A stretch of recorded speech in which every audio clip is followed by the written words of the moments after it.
안녕하십니까, 오세영 회계사입니다. 종합소득세 신고는 잘 마무리하셨나요? 저 역시도 이번에 검토를 하면서 많은 사업자분들, 프리랜서 분들이 어떻게 하면 세금을 부담을 덜어줄 수 있는지 여러 가지를 다시 한번 확인했는데요. 사업자를 운영하신 분들 중에서 많은 분들이 놓치시고 계셨던 노란우산 공제에 대해서 이번 시간에 한번 말씀드리려고 왔습니다.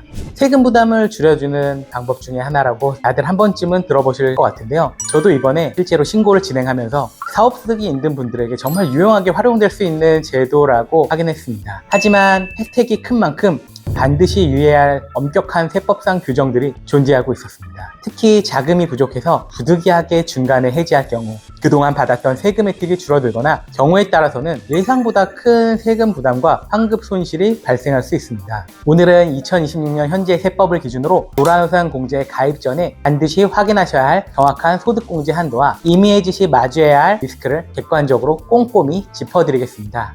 가장 먼저 궁금해하시는 소득공제 혜택입니다. 2026년 현재 개인 사업자나 프리랜서의 경우 소득공제 한도는 사업소득 금액을 기준으로 4가지 구간으로 나뉩니다. 사업소득 금액이 4천만원 초과 6천만원 이하는 500만원, 6천만원 초과 1억원 이하는 400만원, 그리고 1억원을 초과하면 최대 200만원까지 공제받을 수 있습니다. 예를 들어 사업소득이 4천만원 이하인 대표님이라면 월 50만원씩 납입해 연간 600만원 한도를 꽉 채울 수 있는 것이죠. 물론 매달 최대 20만원까지 납부할 수는 있지만 소득공제는 본인의 소득 구간별 한도까지만 적용됩니다. 초과 납입분까지 전부 세금 혜택을 받는 것은 아니라는 점을 기억하셔야 합니다. 다만 법인 대표자는 사업소득이 아니라 근로소득 기준과 총급여 요건이 따로 적용되므로 본인이 계엄사업자인지 법인 사업자인지에 따라 공제 기준을 구분해서 확인하셔야 합니다. 아울러 2019년 이후 가입자의 경우 부동산 임대업 소득금액은 소득공제 대상에서 제외됩니다. 따라서 임대업과 다른 사업을 함께 하시는 분들은 공제 대상 소득금액을 따로 확인하셔야 안전합니다. 그렇다면 가장 문제가 되는 임의해지에 대해 알아보겠습니다.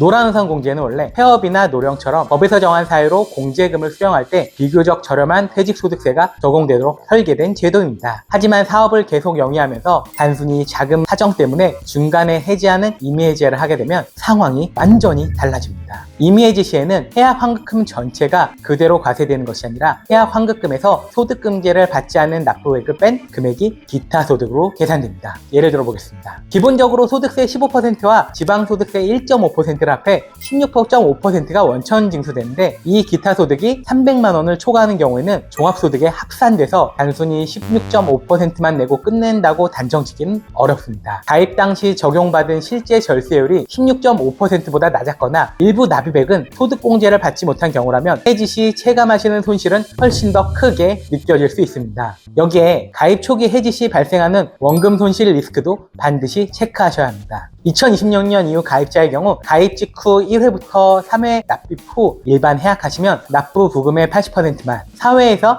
6회 납입 시에는 90%만 환급될 수 있습니다. 7회 이상 납부하면 납부 부금 100% 환급 구간에 들어가지만 이것은 원급 환급률의 문제일 뿐 앞서 말씀드린 기타 소득세 문제는 별도로 검토하셔야 합니다. 그렇다면 이 제도를 현명하게 활용하려면 어떻게 접근해야 할까요? 현업에서 마주하는 사례들을 바탕으로 2가지 실무적인 조언을 드리고 싶습니다. 첫 번째, 무리하지 않는 최소 금액으로 시작하시기 바랍니다. 처음부터 세금을 최대한 줄이겠다는 목적만으로 한도액에 맞춰 납입액을 높게 설정하시는 분들이 계십니다. 하지만 사업 초기나 운영 중에는 늘 현금 흐름의 변동성이 존재합니다. 부담 없는 금액으로 가볍게 시작하시고 나중에 충분한 여유가 생겼을 때 납입액을 증액하시는 것이 훨씬 안전합니다. 둘째, 당장 급전이 필요하다면 바로 해지하시기보다 공제계약 대출을 먼저 검토해 보시기 바랍니다. 대출 한도는 보통 임의해약 환급금에서 원천징수 세액을 뺀 금액의 90% 이내에서 정해지고 납부한 부금 합계액을 넘을 수는 없습니다. 금리는 분기별로 달라질 수 있으니 신청 시점의 공시효율을 확인하시면 됩니다.